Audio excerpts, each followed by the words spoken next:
Hello student, स्वागत है आपका जेपी साइंस क्लास में। तो कैसे हैं आप लोग? उम्मीद है कि आप लोग स्वस्थ और मस्त होंगे और आपकी प्रिपरेशन से चल रही होगी। तो आज का सेशन हम बहुत महत्वपूर्ण है। आज हम देखने वाले हैं फिजिकल केमिस्ट्री की महत्वपूर्ण बहुत ही महत्वपूर्ण फार्मूले हैं, उनका रिवीजन करने वाले हैं विद इन 15 मिनट। देखिए आज हम क्या देखने वाले हैं, नीट 2024 का जो एग्जाम होने वाला है उसमें आपको जितने फिजिकल केमिस्ट्री है वो क्लास 12 के पार्ट को हम देखने वाले हैं। इसमें जो वन शॉट रिवीजन देखने वाले विद इन 15 मिनट हम बहुत सारे फार्मूला को रिवाइज करने वाले हैं। ये फार्मूले आपके जो एग्जाम है उसमें डायरेक्ट पूछे जा सकते हैं। वहाँ पर इन फार्मूलों का डायरेक्ट यूज है, तो इसको रिविजन करना बहुत जरूरी है क्योंकि लास्ट में जो बचा है आपके पास, जो एक दो दिन अभी बचे हैं, अभी लगभग 4 दिन बचे हैं, तो ये इन समय में आपको क्या करना है, पूरा रिवीजन कर डालना। जितने फार्मूला है उनका क्या करना है, रिवीजन करना है। तो जैसे जैसे एग्जाम पास होता है तो धड़कनें बढ़ती जा रही हैं, आपका प्रेशर बढ़ता जा रहा है कि एग्जाम में मतलब किस तरह के क्वेश्चन आएंगे। तो इसलिए आप यहाँ पर रिवीजन करते रहिए। देखिए आप अभी क्या करेंगे, अभी आपके पास जो समय बचा इस समय में आप केवल केवल रिवीजन कीजिए। अब फोकस कीजिए अपना कि जितना आपने पढ़ा है आपने सही किया है, और जो भी चीज़ें आपके हैं उनको प्रैक्टिस क्वेश्चंस कीजिए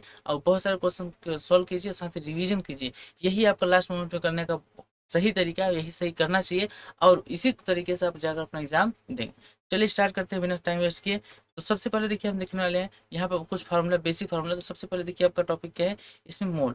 तो सब ये बहुत बेसिक फार्मूला होता है कि मोल किसे कहते हैं। देखिए विलेय का भार, अब बेटे विलेय का अनुभार एक जो होता है मोल होता है।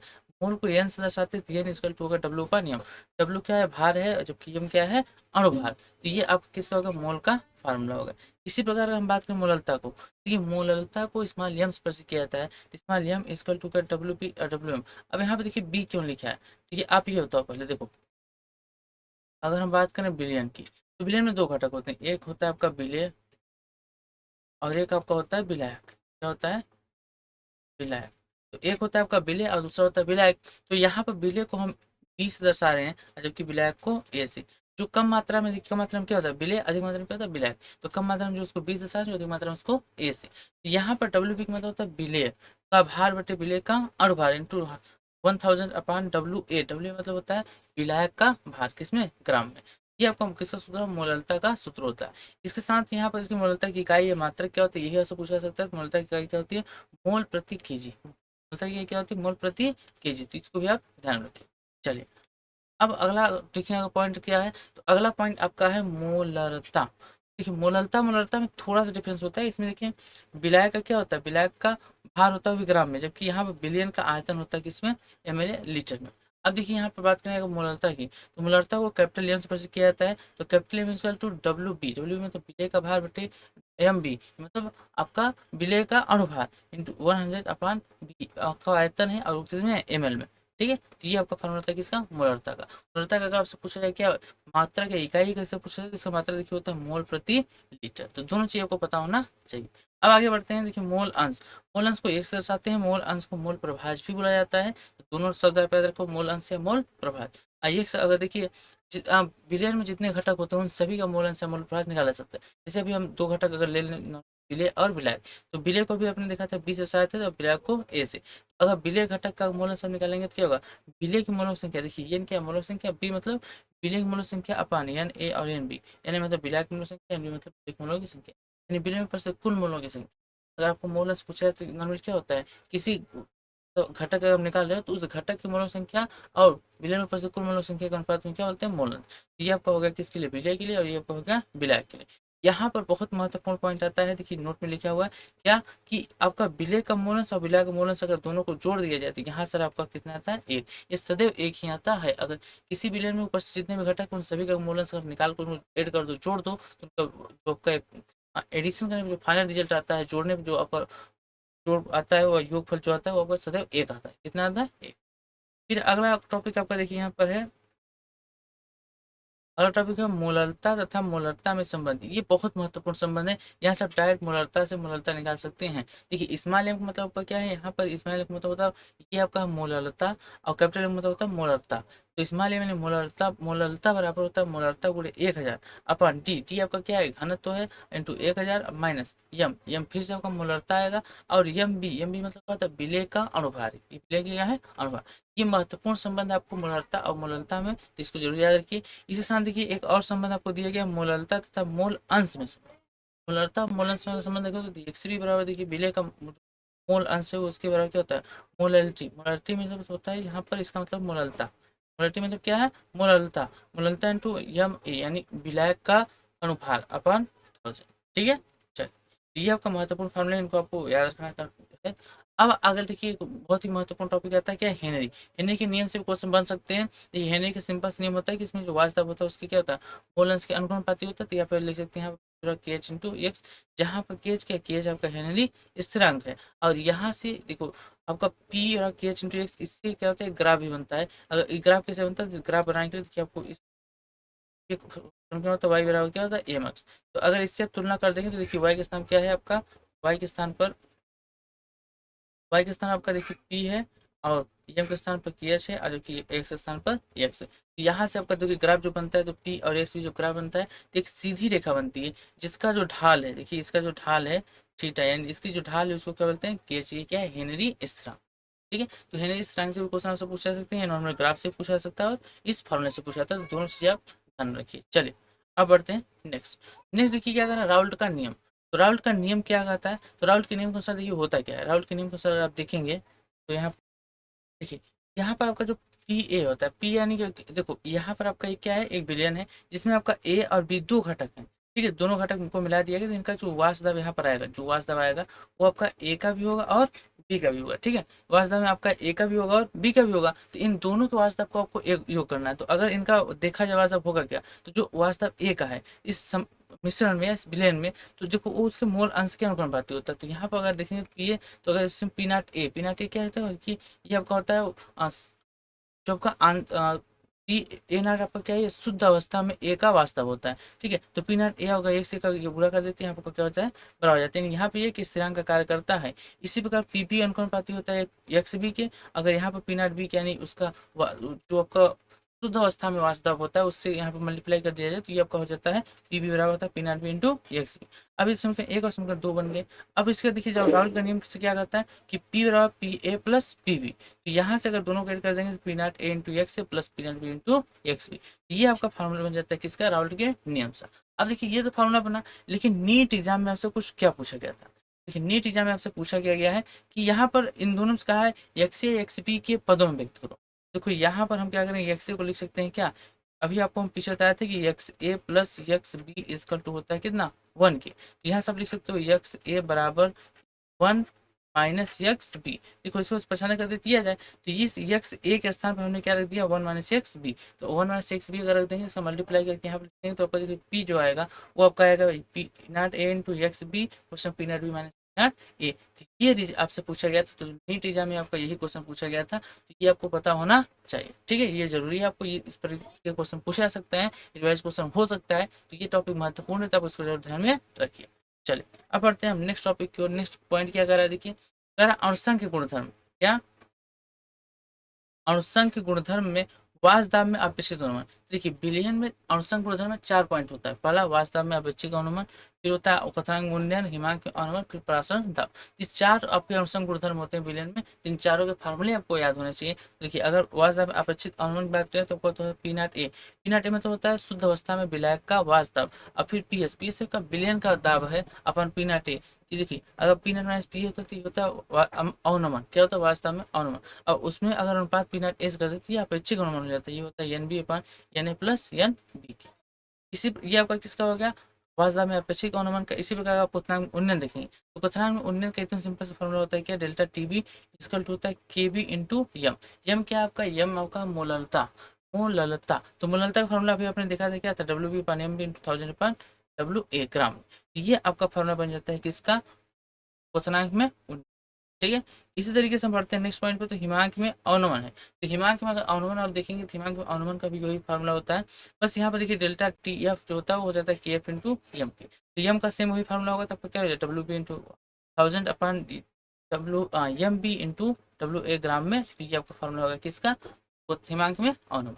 इसी प्रकार अगर आप देख सकते हैं परासरण दाब का, परासरण दाब का सूत्र क्या होता है, पाई, पाई बराबर होता है पी सी आर टी। सी क्या है यहाँ पर, सी आपकी सांता है, और सांता क्या होता है, प्रांक आयतन पर मोलों की संख्या। जिसको लिख सकते हैं P N upon V R T. R क्या है गैस, टी क्या है तापमान।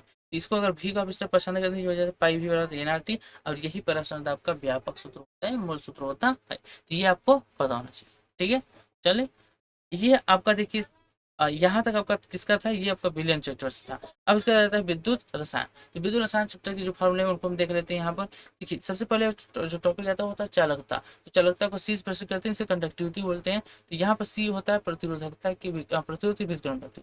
सी बराबर आता है 1/r। अगर यहाँ से अगर सी की मात्रा हम निकालोगे तो ओम इनवर्स है, इसको बोलते हैं साइमन। ये आपको हो गया क्या, चालकता। इसी प्रकार देखिए यहाँ पर ओम का नियम का पालन होता है। ओम का नियम क्या होता है, ओम का नियम होता है किसी चालक में प्रवाहित जो धारा होती है या विद्युत अपघट में प्रवाहित जो धारा होती है वो उसमें विभवांतर के अनुपाती होती है। यहाँ पर अगर आर का मल्टीप्लाई कर दें तो आर एक स्थिरांक होता है जो प्रतिरोध है। अभी क्या जाता है आई आर आई, इसी बोलते हैं ओम का नियम।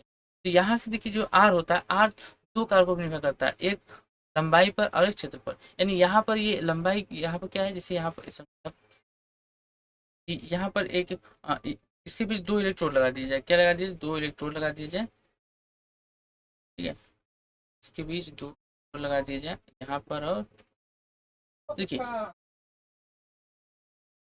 देखिए ये इसका क्या होगा, क्षेत्रफल हो गया, और इनके बीच जो दूरी होती है इसी को बोलते हैं यल। ये आपका यल हो गया, और इनके ये यहाँ का क्या होता है, क्षेत्रफल। इन दोनों पर प्रतिरोध निर्भर करता है। और यहाँ पे जो ये इन अनुपात चिन्ह हटाने के लिए क्या है, कोई नेता लगाएंगे तो रो रो आपका क्या है, नेतांक होता है, इसे बोलते हैं प्रतिरोधकता या विशिष्ट प्रतिरोध। ये आपका नेतांक होता है, तो यहाँ पे इसको लगा देते हैं। देखिए आपका जो रो क्या है, एक विशिष्ट प्रतिरोध है, ठीक है। तो यहाँ से आपका जो आर बड़ा आता है क्या आता है, रो यल अपान ए, समझ आएगा। अब इसी प्रकार देखिए अगर आगे हम बढ़ते हैं तो यहाँ से आप देख सकते हैं क्या, यहाँ से आप देख सकते हैं विशिष्ट चालकता। विशिष्ट चालकता की अगर बात करें तो विशिष्ट चालकता में अब क्या होता है, विशिष्ट चालकता आपको होता है कप्पा। देखिए ये कप्पा लिखा है, इसे क्या पढ़ते हैं, कप्पा। तो कप्पा इसका जो होता है 1/रो, यानी यहाँ विशिष्ट प्रतिरोध का व्युत्क्रमानुपाती होता है। तो कप्पा हो जाएगा CL/A, क्योंकि रो का मान देखिए यहाँ से निकाल रखा गया है। यहाँ से अगर आप रो का मान निकालेंगे तो क्या हो जाएगा, रो का मान हो जाएगा RA/L। तो इसी को अगर यहाँ व्युत्क्रमानुपाती करते हैं क्या हो जाएगा, देखिए आपको हो जाएगा L/A।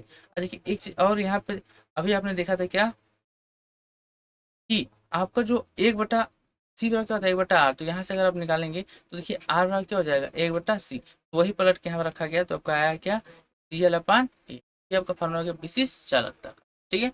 अब उसका एक होता है देखिए सेल स्थिरांक। सेल स्थिरांक को जी स्टार से प्रस्तुत करते हैं। तो सेल स्थिरांक बराबर क्या होता है, L/A। तो L/A को ही सेल स्थिरांक बोलते हैं। तो अगर यहाँ से आप निकाल लें L/A को, देखिए सी सिर्फ आ जाएगा, परेशान हो जाएगा, तो लिखा है कप्पा/C। ये आपका क्या है, कप्पा/C है आपका सेल स्थिरांक, ठीक है। अगर इसकी देखिए यहाँ पर कभी कभी इसका मात्रा भी पूछा जाता है, तो इसका अगर मात्रक आप निकालेंगे तो देखिए क्या है, लंबाई बटा क्षेत्रफल, इसका मात्रक होता है मीटर इनवर्स, या इसका अगर सेंटीमीटर इनवर्स। मीटर इनवर्स या सेंटीमीटर इनवर्स इसका मात्रक होता है। ये आपका होगा क्या, सेल स्थिरांक। उसके बाद आगे अगर टॉपिक हम देखते हैं तो आगे टॉपिक क्या कह रहा है, ये कह रहा है मोलर चालकता।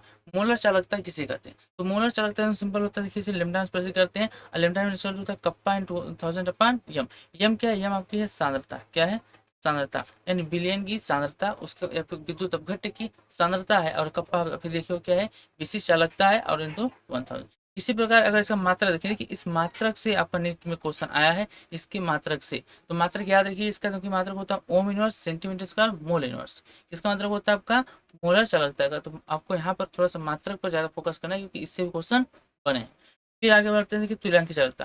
तुल्यांकी चालकता मोलर चालकता सेम ही फार्मूला होता है। ये बस यहाँ पे देखिए इसको प्रस्तुत करते हैं लैम्डा EQ से, और आपका ये भी होता है कप्पा × 1000/m। इसका अगर आप मात्रक की बात करें तो मात्रक इसका होता है कि तुल्यांक inverse centimetre square mole inverse. देखिए यहाँ पर ओम था, यहाँ पर क्या होता है, तुल्यांक होता है, ठीक है।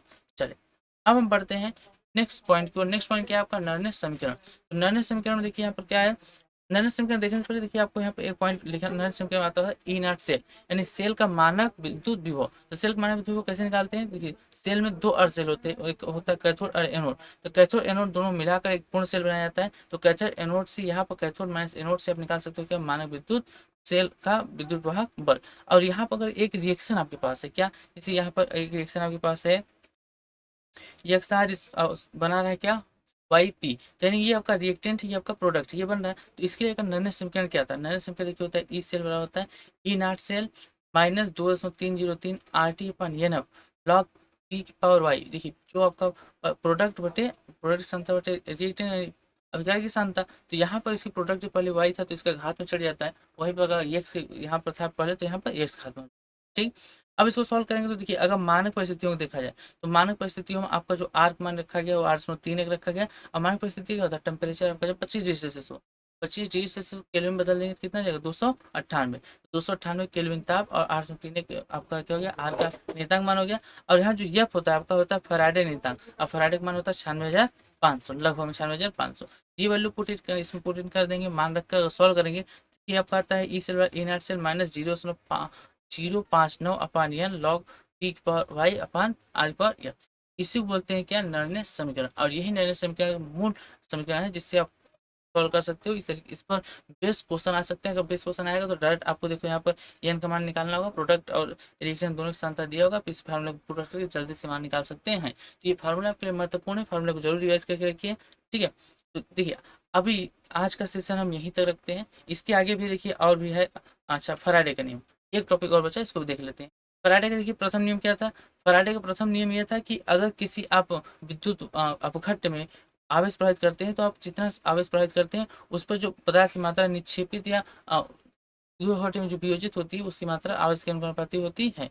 यहाँ से आपका जेड का मल्टीप्लाई कर देते हैं, जेड क्या होता है विद्युत स्थिरांक होता है, जिससे आप डब्ल्यू हो जाता है जेड आई टी।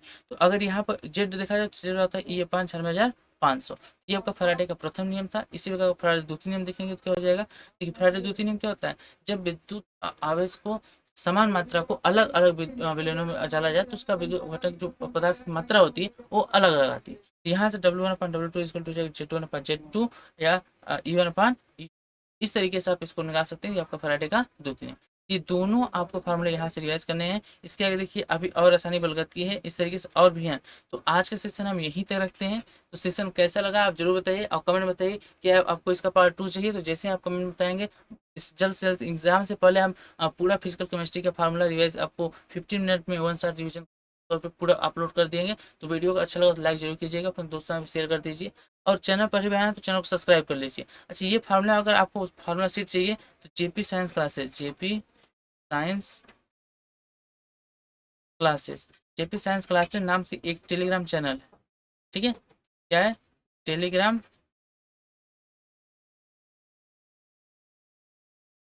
नाम चैनल।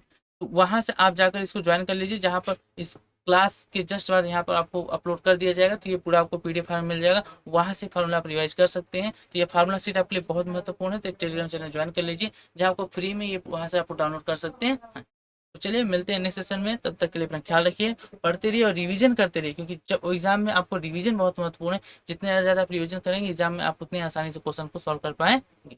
मिलते हैं नेक्स्ट वीडियो में, तब तक के लिए टाटा बाय बाय।